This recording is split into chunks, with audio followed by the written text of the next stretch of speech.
ಸಿಂಧು ಹೇಳಿದ್ಲು, ಅದಕ್ಕೆ ಕಾಲು ಕೆರ್ಕೊಂಡು ಜಗಳಕ್ಕೆ ಬಂದಿದ್ದೀವಿ ಅಂತ ಹೇಳ್ತೀಯ ನೀನು? ಹಾಗೇನಾದ್ರೂ ಹೇಳಿದ್ರೆ ಆ ಸಿಂಧು ಕತೆ ಆ ಮನೇಲಿ ಏನಾಗತ್ತೆ ಅಂತ ಗೊತ್ತಾ ನಿನಗೆ? ಇದು ಒಳ್ಳೆ ಸಂದಿಗ್ಧ ಆಗೋಯ್ತಲ್ಲ ನಮಗೆ. ಎಲ್ಲ ಗೊತ್ತಿದ್ರು ಏನು ಮಾಡೋಕ್ಕಾಗ್ತಿಲ್ಲ. ಶಂಖದಿಂದ ಬಂದ್ರೇನೆ ತೀರ್ಥ, ಅರ್ಥ ಆಯ್ತಾ? ವಿಶ್ವನಾಥ್ ಅವರು ಹೇಳಿದ್ರೇನೆ ಈ ಬಗ್ಗೆ ಮುಂದೆ ಮಾತುಕತೆ, ಇಲ್ಲ ಅಂದ್ರೆ ಇಲ್ಲ. ಅಲ್ಲಿವರೆಗೂ ನಾನು ಕಾಯಕ್ಕಾಗಲ್ಲ ಅಂದ್ರೆ ಹೋಗು, ಜಗಳ ಮಾಡು. ಸುಮ್ಮನೆ ನಾನು ಹೇಳೋದನ್ನ ಕೇಳಿ. ನಾವು ಅವ್ರ ಮನೆಗೆ ನಾಳೆ ಹೋಗಿ ನಮಗೇನು ಗೊತ್ತಿಲ್ಲ ಅನ್ನೋ ಹಾಗೆ ಮದುವೆ ತಯಾರಿ ಬಗ್ಗೆ ಮಾತಾಡೋಣ. ಅಲ್ಲೇನಾದ್ರೂ ಅವ್ರು ಬಾಯಿ ಬಿಟ್ರ ಮುಂದೆ ಏನು ಮಾಡಬೇಕು ಅನ್ನೋದು ನನಗೆ ಗೊತ್ತಿಲ್ಲ. ಅವ್ರವರೇ ಮಾತಾಡ್ಕೊಂಡು ಬಗೆಹರಿಸ್ಕೊಂಡ್ರ ನಾವು ಜಗಳ ಮಾಡೋ ಅಗತ್ಯನೇ ಇಲ್ಲ. ಮದುವೆ ಸಾಂಗವಾಗಿ ನಡೆಯುತ್ತೆ. ಆಪ್ಷನನ್ನು ಅವರಿಗೆ ನಾವು ಕೊಡಬಾರ್ದು, ಅವರೇ ನಮಗೆ ಆಪ್ಷನ್ ಕೊಡ್ತಾರೆ. ಅರ್ಥ ಆಯ್ತಾ? ಈಗ ಹೋಗಿ ಊಟ ಮಾಡಿ ಆರಾಮಾಗಿ ಮಲ್ಕೊಳ್ಳಿ, ಟೆನ್ಷನ್ ಮಾಡ್ಕೋಬೇಡಿ. ಏನೇ ಆದರೂ ನಾನಿದ್ದೀನಿ.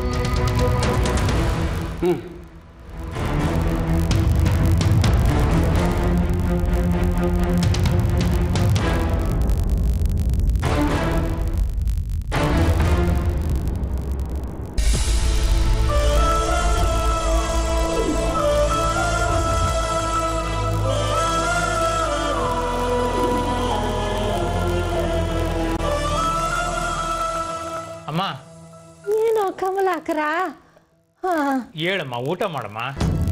ನಾನು ಊಟ ಮಾಡಲ್ಲ. ಅಯ್ಯೋ ಅತ್ತೆ, ಈಗ ನಿಮ್ಗಿರೋ ಹೆಲ್ತ್ ಕಂಡೀಷನ್ ಅಲ್ಲಿ ಈ ರೀತಿ ಎಲ್ಲ ಉಪವಾಸ ಮಾಡಿದ್ರೆ ಶುಗರ್ ಡೌನ್ ಆಗಿ ತುಂಬಾ ಸುಸ್ತಾಗ್ಬಿಡ್ತೀರಾ. ಈಗಾಗಲೇ ಅರ್ಧದಷ್ಟು ಆಗಿ ಹೋಗಿದೆ. ಉಳ ಅರ್ಧದಷ್ಟು ಆಯ್ತು ಅಂದ್ರೆ ಇನ್ನು 2-3 ದಿನದಲ್ಲಿ ಮನೆ ಮುಂದೆ ಫೈರ್ ಹಾಕ್ಬೇಕಾಗತ್ತೆ, ಜೊತೆಗೆ ಶಂಖನೂ ಊದಬೇಕಾಗತ್ತೆ. ಅಮ್ಮ, ಹಾಗೆಲ್ಲ ಮಾತಾಡ್ಬೇಡಮ್ಮ, ನನಗೆ ಹೆದರಿಕೆ ಆಗುತ್ತೆ. ಇಷ್ಟು ಫಾಸ್ಟ್ ಆಗಿ ನಿಮ್ಮನ್ನೆಲ್ಲ ಬಿಟ್ಟು ಹೋಗೋದಕ್ಕೆ ಮನಸ್ಸಿಲ್ಲಪ್ಪ.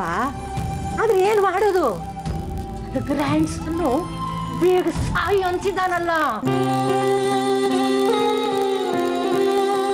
ಪ್ರೆಸ್ಟೀಜನ್ ಕಳ್ಕೊಂಡ್ಮೇಲೆ ಮನುಷ್ಯ ಬದುಕಿರಬಾರ್ದು ಕಣೋ, ಬದುಕಿರಬಾರ್ದು. ಸಾಕ್ ಮಾಡ್ತೇನೆ ನಿನ್ ನಾಟಕನ. ಎದ್ದು ಊಟ ಮಾಡೋ ನಡಿ. ನಾನು ನಾಟಕ ಮಾಡ್ತಿದ್ದೀನ? ಈಗ ಬಂದ ಹಾಗೆಲ್ಲ ಮಾತಾಡಿದ್ರೆ ಹಾಗೆ ತೆಗೆದು ಮೂತಿ ಮೇಲೆ ಪಂಚ್ ಮಾಡ್ಬಿಡ್ತೀನಿ. ನಾಳೆ ನೀನು ಹುಡುಗಿ ನೋಡಕ್ ಬರ್ತಿದೀಯ. ನೀನು ಒಂಟಿ ಕಾಲ ನಿಂತ್ಕೊಂಡು ತಪಸ್ ಮಾಡಿದ್ರು ನಾನು ಬರಲ್ಲ. ಹಾಗಾದ್ರೆ ನಾನ್ ನನ್ನ ಉಪವಾಸನ ಎಂಡ್ ಮಾಡಲ್ಲ. ಈ ವಯಸ್ಸಲ್ಲಿ ಈ ತರ ಎಲ್ಲ ಬ್ಲಾಕ್ ಮೇಲ್ ಮಾಡ್ತಿಲ್ಲ, ನಿಂಗೆ ಏನು ಅನ್ಸಲ್ವಾ? ಮಾಡ್ತಿರೋದೇನು ಬ್ಲ್ಯಾಕ್ ಮೇಲ್ ಅಲ್ಲ. ನೋಡು, ಹುಡುಗಿನ ನೋಡೋಕ್ ಬರ್ತೀನಿ ಅಂತ ಕಮಿಟ್ಮೆಂಟ್ ಕೊಡೋವರೆಗೂ ನಾನು ಉಪವಾಸ ನಿಲ್ಸಲ್ಲ. ನಿನ್ನಿಷ್ಟ. ಮತ್ತೆ ಯಾಕೆ ಎಲ್ರು ಕ್ರಿಕೆಟ್ ಮ್ಯಾಚ್ ನೋಡ್ತಾ ನಿಂತವ್ರ ಹಾಗೆ ನಿಂತಿದ್ದೀರಲ್ಲ? ಹೋಗಿ ಇಲ್ಲಿಂದ. ನನಗೂ ನಿಮ್ಮಂಥ ಬಚ್ಚರ್ಸ್ ನಡುವೆ ಇರೋದಕ್ಕೆ ಇಷ್ಟ ಇಲ್ಲ. ಸಾಯ್ತೀನಿ ನಾನು. ಅಮ್ಮ, ಮಾತ್ಗೂ ಸಾಯ್ತೀನಿ ಅಂತ ಮಾತಾಡ್ಬೇಡಮ್ಮ. ಸುಮ್ಮನೆ ಆರ್ಗ್ಯುಮೆಂಟ್ ಮಾಡಬೇಡ ನೀನು. ಮಾತಾಡೋಕ್ಕೂ ಎನರ್ಜಿ ಇಲ್ಲ. ಹೋಗಿ. ಅತ್ತೆ ಪ್ಲೀಸ್ ಅತ್ತೆ. ಅತ್ತೇನೂ ಇಲ್ಲ, ಕತ್ತೇನೂ ಇಲ್ಲ. ಮಗನ್ನ ಕಂಟ್ರೋಲ್ ಮಾಡೋಕ್ಕಾಗಲ್ಲ ನಿಂಗೆ. ನೀನ್ ಯಾವ ಸೀಮೆ ಬಂದರೆ? Out out out.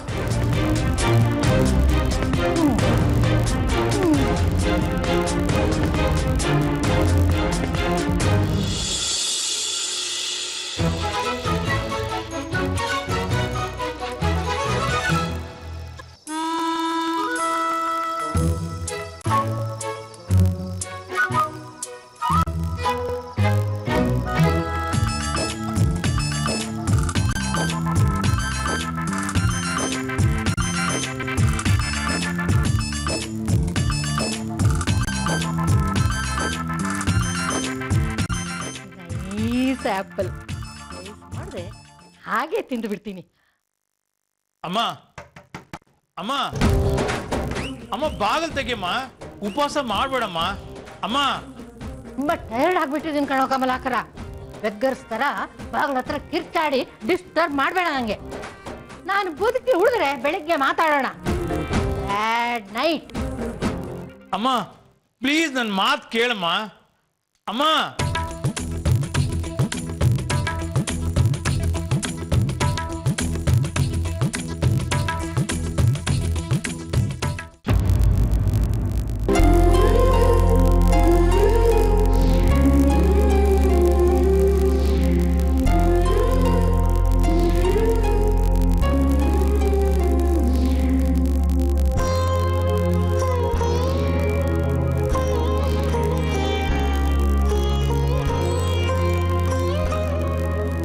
ನಾನು ತುಂಬ ಸಂತೋಷವಾಗಿರಬೇಕು, ದೊಡ್ಡಮ್ಮನ ಮನೇಲೆ ಹೋಗಿದ್ದು ಬಿಡಬೇಕು ಅನ್ನೋದು ನಿನ್ನ ಕೊನೆ ಆಸೆ ಆಗಿತ್ತು. ನಿನ್ನ ಆಸೆಗಿಂತ ಜಾಸ್ತಿ ಸಂತೋಷವಾಗಿದ್ದೀನಮ್ಮ. ಮಮ್ಮ, ನೀ ನನ್ನ ಹತ್ರ ಒಂದ್ಸಲ ಕೇಳಿದ್ದೆ ಬಾಯ್ ಫ್ರೆಂಡ್ ಇದ್ದಾನಾ ಅಂತ.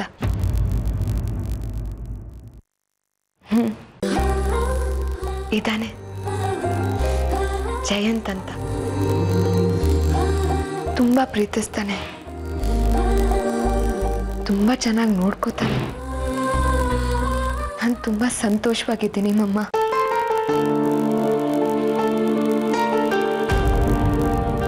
ಸದ್ಯದಲ್ಲೇ ನನಗೂ ಅವನಿಗೂ ಮದುವೆ.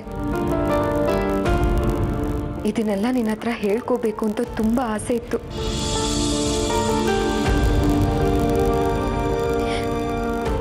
ಹೇಳ್ಕೊಂಡೆ.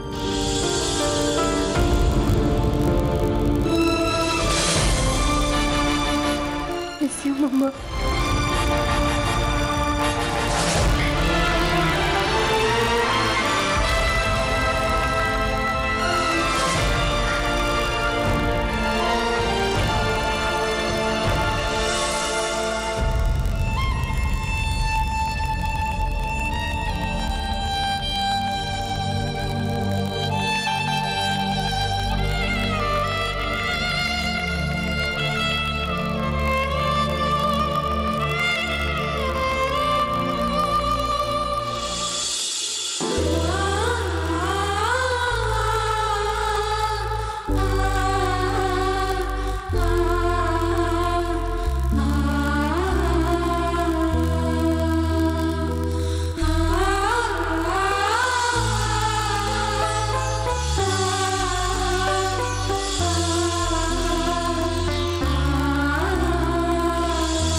ಮಯೂರಿ,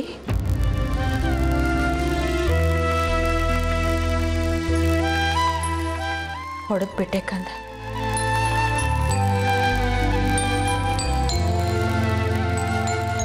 ತುಂಬ ನೋವಾಯ್ತಾ? ದಯವಿಟ್ಟು ನನ್ನನ್ನು ಕ್ಷಮಿಸು. ದೊಡ್ಡಮ್ಮ, ಹಾಗೆ ಹೇಳಿಬೇಡಿ. ಅಮ್ಮ ತಾನೇ ಹೊಡೆದಿದ್ದು. ದೇವರು ನಿನ್ನನ್ನ ಜಯಂತನ ದೂರ ಮಾಡಲಿಲ್ಲ. ಚೆನ್ನಾಗಿರೋ ಕಂದ. ಮಕ್ಕಳ ಸಂತೋಷನ ಬಿಟ್ಟು ಬೇರೆ ಏನನ್ನು ನಾವು ಬಯಸೋದಿಲ್ಲ. ಮದುವೆ ಆಚೆ ನೋವು ನಲಿವು ಎರಡೂ ಇರುತ್ತೆ. ಬಂದಿದ್ದನ್ನು ಸಂತೋಷದಿಂದ ಸ್ವೀಕರಿಸಬೇಕು, ಧೃತಿಗೆಡಬಾರ್ದು. ಯಾವಾಗಲೂ ಸಂತೋಷವಾಗಿರಬೇಕು. ಆ ದೇವರೇ ಈ ಮದುವೆನ ಮಾಡಿಸ್ತಾ ಇದ್ದಾನೆ ಅನ್ಸುತ್ತೆ. ಇನ್ನು ನಿನ್ನ ಸಂತೋಷನ ಹಾಳು ಮಾಡೋಕ್ಕೆ ಯಾರಿಂದನೂ ಸಾಧ್ಯ ಇಲ್ಲ.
ಚಾರು, ಊಟ ಅಂತೂ ಮಾಡಿಲ್ಲ, ಹಾಲಾದರೂ ಕುಡಿಮ್ಮ. ಯಾಕೆ ಇಷ್ಟೊಂದು ಟೆನ್ಷನ್ ಮಾಡ್ಕೋತಾ ಇದೀಯಾ? ಅಪ್ಪ ಹೇಳಿದ್ರಲ್ಲ ಬೆಳಗ್ಗೆ ಹೋಗಿ ಅವ್ರ ಹತ್ರ ಮಾತಾಡೋಣ ಅಂತ. ತಗೋ, ಹಾಲು ಕುಡಿದು ಮಲ್ಕೋ.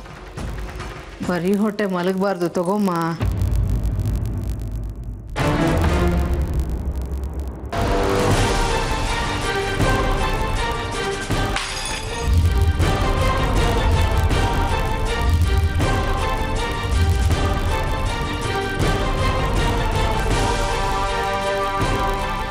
ಏನಪ್ಪ ಹೇಳೋದು? ನೀನೇನು ಉಪಚಾರ ಮಾಡ್ತಿರೋದು? ನನ್ನ ಟೆನ್ಷನ್ ಅಲ್ಲಿ ನಾನು ಸಾಯ್ತಾ ಇದ್ದೀನಿ. ಹಾಲಂತೆ ಹಾಲು ಯಾರಿಗ್ ಬೇಕು? ಜಯಂತ್ ಹೇಗೆ ಮಯೂರಿನ ಮದ್ವೆ ಆಗ್ತಾನೆ ಅಂತ ನಾನು ನೋಡ್ತೀನಿ. ಸಾಯಿಸ್ಬಿಡ್ತೀನಿ ಆ ಮಯೂರಿನ. ಏ ಚಾರು, ಏನಾಗಿದೆ ನಿನಗೆ? ಸಾಯಿಸ್ಬಿಡ್ತೀನಿ ಅಂತ ಎಲ್ಲ ಹೇಳ್ತಾ ಇದೆಯಲ್ಲ. ಬೆಳಗ್ಗೆವರೆಗೂ ಸ್ವಲ್ಪ ಸುಮ್ಮನೆ ಇರಮ್ಮ. ಸಾಯಿಸಿದ್ರೆ ಏನಮ್ಮ ಸಿಗತ್ತೆ ನಿನಗೆ? ಜೈಲ್ ಸೇರ್ಕೋಬೇಕಾಗತ್ತೆ ಅಷ್ಟೇ. ಜೈಲ್ಗೆ ಹೋಗ್ತೀನಿ ಬಿಡು. ನನಗ್ ಸಿಗದೆ ಇರೋ ಸಂತೋಷ ಯಾರಿಗೂ ಸಿಗ್ಬಾರ್ದು ಅಷ್ಟೇ. ಮಯೂರಿನೂ ಸಾಯಿಸದೆ, ತಲೆ ಕೆಟ್ರೆ ಜಯಂತನೂ ಸಾಯಿಸದೆ. ಏನ್ ಮಾಡ್ತೀನಿ ಅಂತ ನೋಡ್ತಿರು.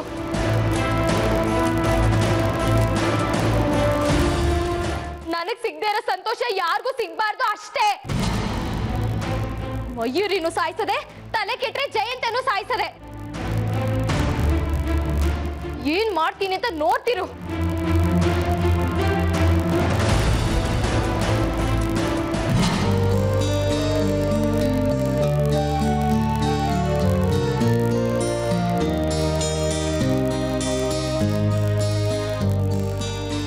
ಗಟ್ಟಿಗೆ ರೆಡಿ ಮಾಡ್ಕೊಳ್ಳೋ ಕಮಲಾಕರ.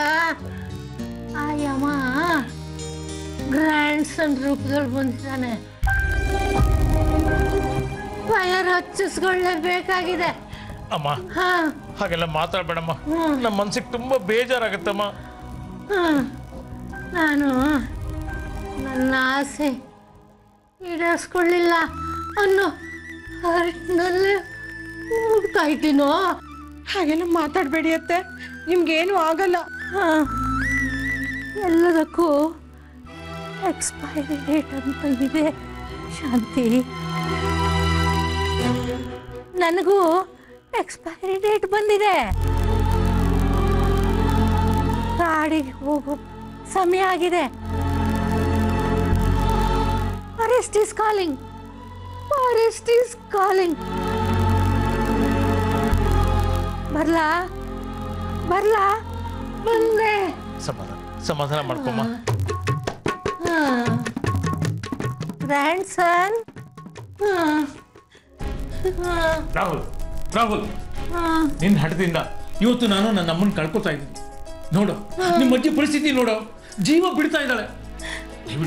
ದಯವಿಟ್ಟು ಹುಡುಗಿ ನೋಡಕ್ ಒಪ್ಕೊಳ್ಳೋ ರಾಹುಲ್, ಒಪ್ಕೊಳ್ಳೋ. ಬೈಬೇಡ ಅವನ್ನ. ಎಲ್ಲರೆಲ್ಲ ಹೀಗೇನೆ. ಯಾಕಜ್ಜಿ ಮೆಂಟಲ್ ಪ್ರೆಷರ್ ಹಾಕಿ ಬ್ಲ್ಯಾಕ್ ಮೇಲ್ ಮಾಡ್ತಿದ್ದೀರಾ? ನಿಮ್ಗೆ ಏನು ಆಗಲ್ಲ ಅಂತ ನನಗೆ ಗೊತ್ತು. ನನಗೆ ಬ್ಲ್ಯಾಕ್ ಮೈಲು ಗೊತ್ತಿಲ್ಲ, ಈ ಮೈಲು ಗೊತ್ತಿಲ್ಲ. ಆದ್ರೆ ಒಂದು ಮಾತ್ರ ಗೊತ್ತಾಯ್ತು, ಕಾಂಪ್ರಮೈಸ್ ಮಾತ್ರ ಗ್ಯಾರಂಟಿ ಇಲ್ಲ ಅಂತ. ಆದ್ರೆ ಫೈರ್ ಮಾತ್ರ ಗ್ಯಾರಂಟಿ ಇದೆ. ಕಮಲಾಕರ, ಫೈರ್ ಹಾಕಿದ ಮೇಲೆ ಆ ಜಾಗಕ್ಕೆ ಮಿಲ್ಕ್ ಹಾಕೋದನ್ನು ಮಾತ್ರ ಮರಿಬೇಡ. ವೈಕುಂಠ ಸಮಾರಾಧನೆನೂ ಮರಿಬೇಡಪ್ಪ, ಮರಿಬೇಡ. ಅತ್ತೆ, ಸಾಯಿಸ್ಬಿಡ್ತಾ ಇದೀಯ ಕಣೋ ನಿಮ್ಮ ಅಜ್ಜಿನ ನೀನು. ಒಳ್ಳೆ ಕತೆ ಆಯ್ತಲ್ಲ. ಸರಿ ಅಜ್ಜಿ, ನೀನ್ ತೋರ್ಸೋ ಹುಡುಗಿನ ನೋಡಕ್ ರೆಡಿ.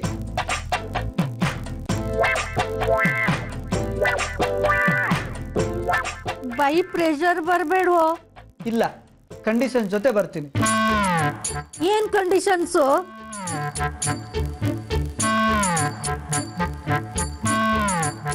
ನಾನು ಹುಡುಗಿ ನೋಡಿದ ತಕ್ಷಣ ಮದುವೆ ಡೇಟ್ ಫಿಕ್ಸ್ ಮಾಡಬಾರ್ದು. ನನಗೆ ಒಪ್ಪಿಗೆ ಆದ್ರೆ ಮಾತ್ರ ಮದುವೆ. ನಾನು ಹುಡುಗಿ ನೋಡಿದ್ಮೇಲೆ ಏನು ಹೇಳ್ತೀನೋ ಅದೇ ಫೈನಲ್. ಇದಕ್ಕೆಲ್ಲ ನೀನು ಒಪ್ಕೊಳ್ಳೇಬೇಕು. ಇದಕ್ಕೆಲ್ಲ ಹೂ ಅಂತೆ ಅಂದರೆ ನಾನು ಬರ್ತೀನಿ. Okay, agree. Thank you grandson. ಹುಡುಗಿ ನೋಡಕ್ಕೆ ಎಷ್ಟೊತ್ತು ಹೋಗ್ತಿದ್ದೀವಿ? 5 o'clock. 5 o'clock. ಸರಿ, ಬರ್ತೀನಿ. ಅಮ್ಮ, ಕಾಲೇಜ್ ಹೋಗು.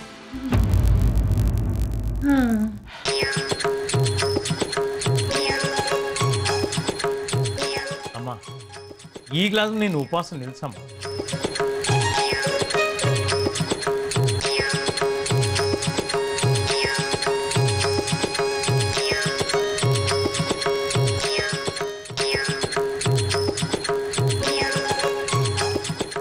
ಯಾವ ಉಪವಾಸ? ಅಂದ್ರೆ ಏನತ್ತೆ, ನೀವು ಉಪವಾಸ ಮಾಡ್ಲಿಲ್ವಾ? ಪಾಟ್ ಕೆಳಗೆ ನೋಡು ನೋಡು.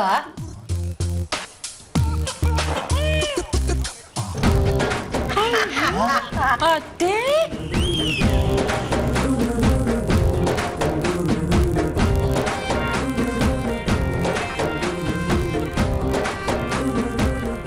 ಇದನ್ನೆಲ್ಲ ಮಾಡದೆ ಹೋಗಿದ್ರೆ ಗ್ರ್ಯಾಂಡ್ ಸನ್ ಬೆಂಡ್ ಆಗ್ತಿದ್ನಾ? ತ್ರಿಪುರ ಸುಂದರಿ ನಾನು. ಕಮಲಾಕರ ಯಾವ ಸಮಯದಲ್ಲೂ ಎನರ್ಜಿನ ಕಳ್ಕೋಬಾರ್ದು ಕಣೋ. ಓ, ಹಾಗಾದ್ರೆ ಉಪವಾಸ ಮಾಡಿ ಎನರ್ಜಿ ಕಳ್ಕೊಂಡಿದ್ದು ನಾವು ಅನ್ನು. ಅಮ್ಮ, ಅವನು ಬರೀ ಹುಡುಗಿ ನೋಡಕ್ ಒಪ್ಪಿಗೆ ಕೊಟ್ಟಿರೋದು, ಮದುವೆ ಆಗಕ್ಕಲ್ಲ. ಅವನು ಹಾಕಿರೋ ಕಂಡೀಷನ್ ಏನು ಅಂತ ನಿನಗೆ ಗೊತ್ತಲ್ಲ. ಮೆಡಿಕಲ್ ಸ್ಟೋರಿಗೆ ಬಂದವನು ಮೆಡಿಸಿನ್ ತಗೊಳ್ದೆ ಹೋಗ್ತಾನ? Anyway, I am going to Vishwanath's house now. ಯಾಕೆ? ಹೋಗಿ ಮೇಘನ್ನ ಈಗ ಹೇಗೆ ಡೆಕೋರೇಟ್ ಮಾಡ್ತೀನಿ ನೋಡು. ವಂಡರ್ಫುಲ್ ಆಗಿ ಕಾಣ್ಬೇಕು ಅವಳು.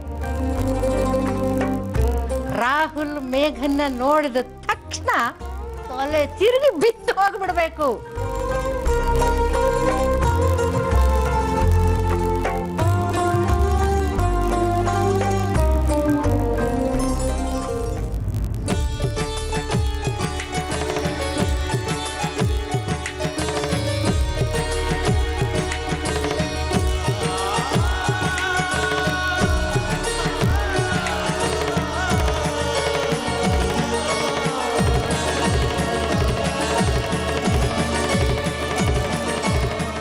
ದೇವ್ರ ಮೇಲೆ ಭಾರ ಹಾಕಿ ಚಾರು ಮನೆಯವ್ರಿಗೆ ವಿಷಯ ತಿಳಿಸ್ಬಿಡೋಣ.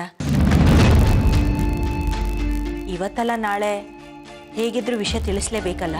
ತಲುಪಿಸ್ಬೇಕು ಸುಮತಿ, ಆದರೆ ಹೇಗೆ? ತುಂಬ ಸೂಕ್ಷ್ಮವಾದ ವಿಷಯ.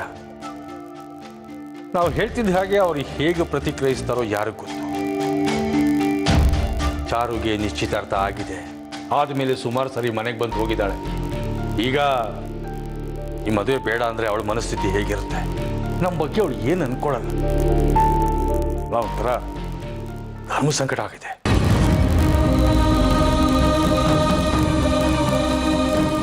ವಿಶ್ವನಾಥ, ಹೀಗೆ ಮಾಡಿದ್ರೆ ಹೇಗೆ? ಪ್ರಸಾದ್ ಅವ್ರನ್ನ ದೇವಸ್ಥಾನಕ್ಕೆ ಕರ್ಸೋಣ, ಮಧ್ಯಸ್ಥರ ಮುಖಾಂತರ ವಿಷಯ ಏನು ಅಂತ ತಿಳಿಸೋಣ. ಅವ್ರ ಮಾತಿಗೆ ಇಲ್ಲ ಅನ್ನಕ್ಕಾಗೋದಿಲ್ಲ ಅಲ್ವಾ ಅವರು? ಜೊತೆಗೆ ದೇವಸ್ಥಾನದಲ್ಲಿ ಅನ್ಯಾಯ ಆಯ್ತು ಅಂತ ಪ್ರಸಾದ್ ಮನಸ್ಸಿಗೂ ಬರೋದಿಲ್ಲ. ದೇವ್ರೆದ್ರಿಗಾದ ತೀರ್ಮಾನ ದೇವ್ರು ಒಳ್ಳೇದೇ ಮಾಡಿದಾನೆ ಅಂತ ಪ್ರಸಾದ್ ಮನಸ್ಸು ತಿಳಿನೂ ಆಗ್ಬೋದಲ್ವಾ? ಹೌದು ಬಾವಾ, ಮಧ್ಯಸ್ಥರಿಗೆ ನೂರಾರು ಜಾತಕಗಳು ಬರ್ತಾ ಇರ್ತದೆ. ನಮ್ಮ ಚಾರುಗೆ ಅಲ್ಲಿ ಯಾವ್ದಾದ್ರು ಒಂದು ಗಂಡು ಸಿಕ್ಕರೂ ಸಿಗ್ಬಹುದು.